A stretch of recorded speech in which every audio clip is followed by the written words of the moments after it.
अस्सलाम वालेकुम ladies and gentleman, I am commander Junaid from thunder ISB academy.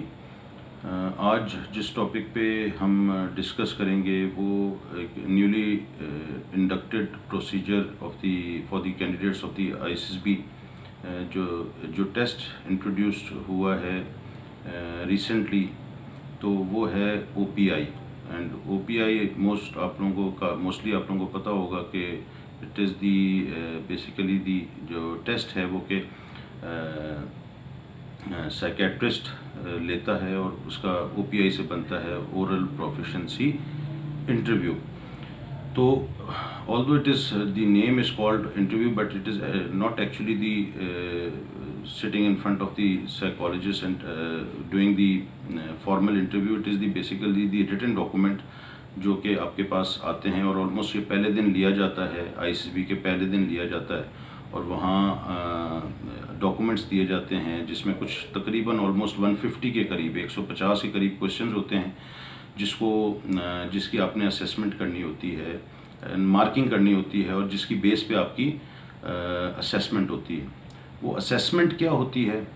Assessment OPI जो है ओरल प्रोफिशिएंसी इंटरव्यू, इससे जो चीज़ असेस की जाती है, जो चीज़ निकाली जाती है वो है EQ-SQ। EQ-SQ and what does EQ-SQ stands for? EQ-SQ is emotional quotient and social quotient। Emotionally और सोशली आपकी असेसमेंट की जाती है ओपीआई में। अब साइकोलॉजिस्ट जो है वो पहले दिन जो उसके बाकी स्टोरी राइटिंग और हाफ सेंटेंस और वर्ड जो होता है वर्ड एसोसिएशन टेस्ट वगैरह, ये जब वो लेते हैं तो ये बेसिकली क्या होता है कि ये जो सारे टेस्ट हैं ये आपकी माइंड की आपकी पॉजिटिविटी की चेकिंग होती है कि आप माइंड जो आपका ब्रेन है वो सोचता जो है वो पॉजिटिविटी की तरफ सोचता है, नेगेटिविटी की तरफ सोचता है। आप चीज़ों को कैसे देखते हैं, स्मार्टली आप चीज़ों को देखते हैं या नहीं देखते। बट दिस ओपीआई, जैसे मैंने पहले कहा, it is a newly introduced test. तो उसमें जो आपकी चीज़ देखी जाती है वो बेसिकली देखा जाता है कि ये शख्स या ये जो बंदा है ये अंदर से कैसा है, इसकी अंदर की ज़ात कैसी है। ये मतलब सामने तो ये जो भी एक रिटन चीज़ आई है अपने दिमाग को जाहिर कर रहा है, दिमाग जो है वो इसका ट्रांसफ़र हो रहा है पेन के थ्रू पीस ऑफ पेपर पे, बट नाउ इसकी एक्चुअल में ये अंदर कैसा है। और वो ये ज़रूरत पहले तो ये है कि क्यों पेश आई। इसकी ज़रूरत इसलिए पेश आई कि अभी तक जितने भी टेस्ट हो रहे हैं वो सारे माइंड के, पर्सनैलिटी के और इस तरह आपकी कॉन्फिडेंस के, कोऑर्डिनेशन के, कोऑपरेशन के, ये सारी चीज़ें आपकी वो चेक करें। बट ये कि ओपीआई जो है ना आपकी अंदर की ज़ात, जो छुपी हुई, ढकी हुई, छुपी हुई अंदर की ज़ात है, उसको डिफ़ाइन कर रहा होता है। फॉर एग्ज़ाम्पल, मतलब अगर आप इसको हम समझने के लिए और आसान समझने के लिए आप देखेंगे ज़मीन है, अल्लाह ताला ने ज़मीन बनाई है, ज़मीन को ख़जानों से भरा हुआ है, समंदर है और समंदर ऊपर जो है वो बिल्कुल एक तरह का नज़र आता है। ज़मीन का जो लैंड पोर्शन है वो ऑलमोस्ट एक तरह का नज़र आता है, एक तरह का नज़र आता है। अंदर क्या है, कई जगहों पे उसकी गैस भरी हुई है, कहीं उसके पानी है, कहीं उसके मादनियात हैं, कहीं उसके आग है, लावा है, लेकिन वो सारा नीचे है। तो ऊपर की ज़मीन क्या है, ऊपर की ज़मीन का टेम्परेचर वैसे ही है। कहने का मतलब है अगर किसी आतिशफ़शां पे या नीचे ज़मीन के कई किलोमीटर नीचे जो है, जो लेयर्स में लावा और आग भरी हुई है, तो उससे ये नहीं होता कि ऊपर की ज़मीन गर्म हो जाती है, या नीचे अगर कोई गैस चल रही है, बर्निंग गैस अगर अवेलेबल है या तेल अवेलेबल है, तो उस तेल की वजह से ऊपर वाली ज़मीन जो है वो स्लिपरी नहीं हो जाती। या पानी अगर नीचे है तो ऐसा नहीं है कि उस यहाँ पे पानी ऊपर शो कर रहा होता है। ज़मीन सब एक तरह की रहती है। तो इसी तरह का अगेन आपको दूसरी एग्जांपल के, जिस तरह लोग ब्रिज बनाते हैं, आपने सुना होगा, एक अगर किसी इलाके का पुल बनाना हो तो जियोलॉजिस्ट जो माहिर अर्जियात होते हैं, जियोलॉजिस्ट होते हैं, वो पहले उस जगह के सर्वे करते हैं ज़मीन का कि क्या ये ज़मीन ऊपर से तो ऐसे नज़र आ रही है, क्या उसके नीचे इतनी ताकत या इतनी हार्डनेस उसके अंदर है, या सॉफ्टनेस इतनी तो नहीं है कि जो ब्रिज बनाएंगे ऊपर उसको बर्दाश्त कर सकेगी या नहीं। क्योंकि ये अंदर की पर्सनैलिटी, अंदर की चीज़ें, ज़मीन की अंदर की चीज़ों का पता चल रहा होता है। तो OPI test is also same like that कि वो आपकी अंदर की चीज़ें बता रहा होता है और ज़रूरी भी बहुत है ये ओपीआई टेस्ट। मूसा अलैहिस्सलाम, आपने हिस्ट्री पढ़ी होगी, फ़िरौन के घर में पले बड़े, मतलब बादशाह के घर में, मिस्र के बादशाह के घर में, बहुत ताकतवर शख्स के घर में पड़े, लेकिन जब नबूवत मिलती है तो अल्लाह ताला से कहते हैं रब इश्रह ली सदरी व यस्सिर ली अमरी, कि अल्लाह मेरे ज़ुबान की गिरा खोल, मेरा सीना खोल, ताकि मैं लोग मेरी बात समझ सकें। मैं अंदर की जो चीज़ थी उसको, उस पर मूसा अलैहिस्सलाम ने उसके लिए दुआ मांगी। तो basically coming towards the example, अगर ख़त्म करें टॉपिक पे आए, तो अंदर की जो आपकी ज़ात और पर्सनैलिटी है उसको चेक करने के लिए OPI टेस्ट रखा गया। और OPI से क्या निकाला जाता है? EQ, इमोशनल क्वोशेंट और सोशल क्वोशेंट। OPI में बेसिकली आपकी अंदर की क्या क्या चीज़ें चेक की जाती हैं, टोटल 6-7 चीज़ें हैं कि जो आप में चेक की जाती हैं। एक उसमें जो क्रिएटिविटी है कि आप कितने क्रिएटिव हैं, एक चीज़ को लकीर के फ़कीर तो नहीं है, मतलब आपकी लकीर के फ़कीर तो नहीं है, या लकीर के फ़कीर बन तो नहीं गए। क्यों बन नहीं गए, या क्यों ये चीज़ वो आ रही है कि बंदे ख़ास तौर पे कैरियर के मसले जब लोगों के होते हैं और कैरियर पे वो ध्यान इतना दे रहे होते हैं, या इतने ज़्यादा परेशान हो जाते हैं, या इतना अपने ऊपर तारी कर लिया होता है कि वो दुनिया और माफिया से कट जाते हैं, सोशली कट जाते हैं, इमोशनली कट जाते हैं, और अपने ऊपर इतना तारी कर लिया होता है कि मैं अगर फ़ौज में हो गया तो ठीक है, नहीं तो दुनिया ख़त्म हो गई। तो ये बहुत बड़ी नेगेटिविटी है। इसी चीज़ को चेक करने के लिए ये OPI टेस्ट रखा गया है। लड़के जो हैं तैयारी के लिए, कभी जो बड़े सीरियस होते हैं वो क्या करते हैं, दरवाजे बंद कर लिए, दुनिया से कट गए, शादी ब्याह त्यौहार नमाजें इन सब से कट के कमरे में बैठे हुए रट्टे लगाए जा रहे हैं, या जो अगर कोई गलत बंदों के हत्थे चढ़ गए हैं, चाहे उसमें कोई एकेडमी हो चाहे कोई और बंदा हो, अगर उसके हत्थे चढ़ गए तो वो फिर उस बंदे का तो बेड़ा गर्क करके रख देता है। तो अब उसमें क्या होता है कि उसके ऊपर गिलाफ तो नहीं चढ़ गया उस बंदे के ऊपर इस परेशानी में कि जी मैं फ़ौज में, ISIS भी मेरे सर पे तारी है, तो मैं कहीं बुरा असर तो मेरी ज़िंदगी में नहीं हो जाएगा। तो उसके लिए this OPI test has been introduce. उसमें चीज़ क्या चेक की जाती है? क्रिएटिविटी, कि क्या ये लड़का क्रिएटिव है, या इतना ज़्यादा परेशान और ख़त्म हो चुका है कि इसने अपनी क्रिएटिविटी, अगर दिमाग, हर बंदे के अंदर क्रिएटिविटी होती है, तो इसने उसको ब्लैंकेट कर लिया है, ख़त्म कर लिया है। दूसरा देखा जाता है कि एंशियस है, परेशान रहता है, या रिलैक्स है, कि इसकी पर्सनैलिटी में इस्तराब है, बिल्कुल वो परेशानी और बेचैनी है, या रिलैक्स बंदा है और कूल एंड काम है, मुश्किल वक्त में हर उस सिचुएशन में कूल एंड काम है या नहीं। इस तरह इंट्रोवर्ट है या एक्सट्रोवर्ट है। इंट्रोवर्ट एक्सट्रोवर्ट उसकी अंग्रेज़ी बताने की ज़रूरत नहीं है हमें, कि लेकिन ये कि बाहर लोगों से मिलता जुलता है, उनसे शेयर करता है, या अपने अंदर ही घोट के चीज़ें रखता है, जो कि अपने अंदर ही घोट के रखना डैमेज करना होता है, अपने आप को तबाह करना होता है।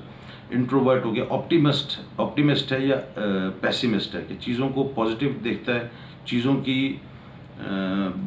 अच्छा जो ब्राइट साइड देखता है, या नेगेटिव साइड देखता है, कि किसी हर चीज़ को किसी नेगेटिव, या अगर जो जिस बंदे में ये नेगेटिव चीज़ को देखने की आदत हो, वो जो अच्छाई में भी बुराई निकाल रहा होगा, और जिसमें चीज़ों को अच्छाई लेने की ज़रूरत होती है वो बुराई से भी अच्छाई सोच रहा होता है। जिस तरह ये कोरोना चल रहा है, तो अल्लाह ताला ने बड़ा अच्छा मौका दिया हमें तैयारी का, अगर हम इसको एज अ पॉजिटिव लें। तो इस तरह का कि इंट्रोवर्ट है, एक्सट्रोवर्ट है। सेल्फ कॉन्फिडेंस, कि इसमें पांचवी चीज़ की सेल्फ कॉन्फिडेंस इसमें बचा है या नहीं बचा, कि इतना ज़्यादा किताबों में या पढ़ाई में या किसी भी इंस्ट्रक्टर के हत्थे चढ़ के उसने अपने आप को इतना बेचैन और अपने आप को इतना ख़राब कर लिया है कि उसके जो सेल्फ कॉन्फिडेंस था वो उसने डैमेज कर लिया, और उसको जो है वो सेल्फ कॉन्फिडेंस उसका पैरालाइज हो चुका है। इसी तरह एक आध और चीज़ होती है। तो अब इसमें क्या है बेसिकली, कि आपकी जो अंदर की ज़ात थी वो अब टूट फूट का शिकार तो नहीं हो गई।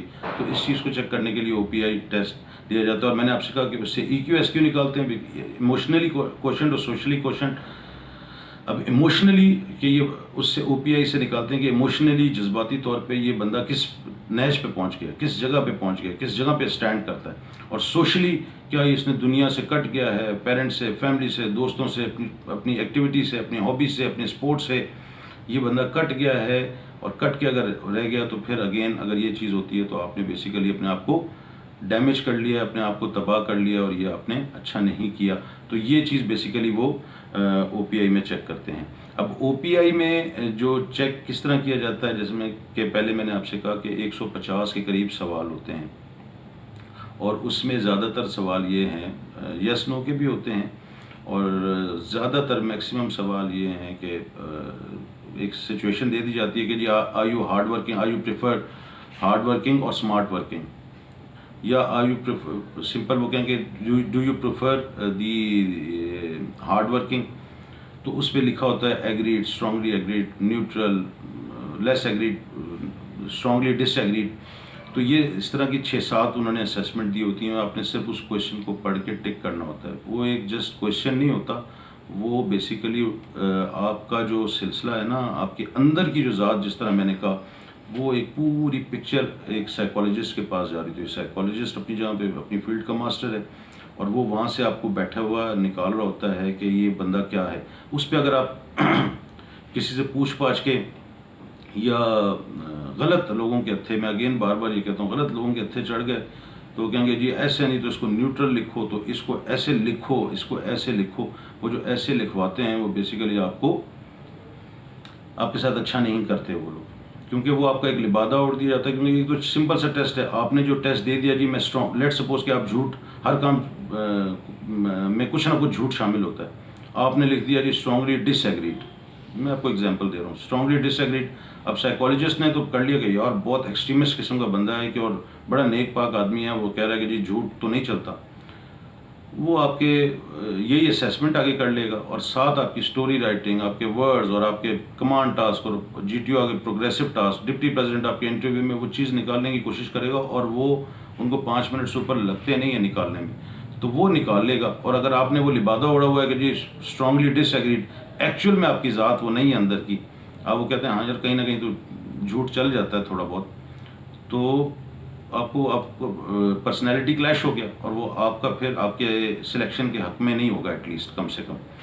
तो इसलिए उस चीज़ को, उस ओपीआई को करने के लिए जब भी जो चीज़ होती है, तो इस पर ये दिमाग में रखें कि बी नेचुरल रहें। क्योंकि देखिए ये टेस्ट है आपके अंदर की ज़ात का चेक करने का, जो कि किसी को नहीं पता, आप जानते हैं, अल्लाह ताला जानता है, और आपके पेन के थ्रू अभी साइकोलॉजिस्ट और फर्दर आईसीएसबी का स्टाफ जानेगा।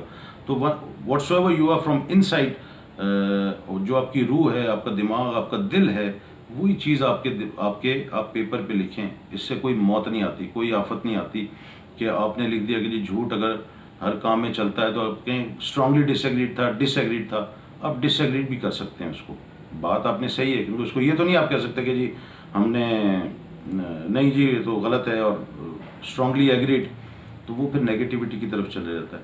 तो एक जो दरमियान की म्याना रवि वाली जो रहता है ना, कुरान पाक में भी है म्याना रवि इख्तियार करो, तो म्याना रवि वाली position towards the relevant side, झूठ है उसको, उसकी हिमायत नहीं करनी, उसकी हिमायत में ना शुरू हो जाए, लेकिन ये कि उसको आपने जो है उस सिचुएशन में रखना पॉजिटिविटी की तरफ है, लेकिन उधर भी जाके एक्सट्रीमिस्ट नहीं पहुंच जाना कि आप जो है एक बहुत बड़े एक्सट्रीमिस्ट हैं, वो एक्सट्रीमिस्ट आपके अगले एग्ज़ाम में आपका निकाल लेंगे और आपका वो हशर कर देंगे फिर इस तरह। तो इसलिए वहाँ जो है नॉर्मल रह के आप वो करें। अब उसके बाद जब ये चीज़ें होती हैं, उसके बाद आपको वो निकालते क्या है कि आप इमोशनली किस जगह पे स्टैंड करते हैं, आप सोशली किस जगह पे स्टैंड करते हैं। तो इमोशनली जब आप एक नेचुरल रहेंगे, और क्योंकि उम्र आपकी 17-18 साल है, इसमें आपने कोई पहाड़ तो तोड़ नहीं सकने, या आपने दुनिया के कोई एक्सपीरियंस तो हासिल नहीं किया। जितना एक्सपीरियंस है 19-20 लोगों का होता है। अगर कोई एक लड़का 20 साल का, कोई 19 साल का, उसके एक्सपीरियंस भी 19-20 का ही फ़र्क होगा। तो बी नेचुरल, नॉर्मल रहें। और क्रिमिनल अगर आप हैं और या 50 बंदे कत्ल करके आए हैं, तो वो आप यहाँ तक पहुँच ही नहीं सकते। तो आप एक अच्छे इंसान हैं और एक अच्छी पर्सनैलिटी के मालिक हैं, इसलिए यहाँ पहुँचे। तो आप में और किसी और बंदे में 19-20 का डिफरेंस हो सकता है, और इंशाअल्लाह ताला पॉजिटिव साइड पर ही होता है। तो इस जगह से वो निकाल के इमोशनली और सोशली आपकी एक रेटिंग कर लेते हैं, और उसके बाद फिर वो अपने पास वो रख लेते हैं। लास्टली मैं आपको जो इम्पोर्टेंट इन्फॉर्मेशन इससे रिलेटेड ये है कि ये EQ OPI या EQ SQ जो टेस्ट है, it is a very beginning stage of its introduction as well, of its implementation as well. तो so far it has not gained the maturity as desired। जहाँ दुनिया में इसकी maturity आई हुई है, ICSB में भी इस वक्त इसकी इतनी मेच्योरिटी नहीं आई, इतना स्ट्रॉन्ग ये बंदा ये टेस्ट नहीं हुआ इस वक्त तक, कि ये कोई कंफर्मेटरी टूल नहीं है। तो जो आपका ये OPI लेके रख लिया जाता है, साइकोलॉजिस्ट डेफिनेटली उसको जज करता है, उसके आपकी असेसमेंट करता है, और ये ख़ास तौर पे उस वक्त काम आता है कि अगर आप रिकमेंडेड हो जाते हैं कैंडिडेट, अगर आप रिकमेंडेड हो जाते हैं तो उस वक्त आपके EQ SQ को भी देखा जाता है। तो EQ SQ को भी देखा जाता है जब आप रिकमेंडेड हो जाते हैं। ISSB वाले ही देखते हैं before giving you the final recommendation in ISSB, तो वो EQ SQ को भी रेफ़र करते हैं, उस वक्त देखते हैं। इसलिए कहा है कि म्याना रवि इख्तियार करें कि आप एक रिकमेंडेड कैंडिडेट्स हो जाएं, चाहे उसमें आप आ जाए कि आप बहुत जीनियस और हाई-फाई बंदे हैं। अच्छा, बहुत जीनियस और हाई-फाई बंदा तो फ़ौज में चाहिए भी नहीं होता।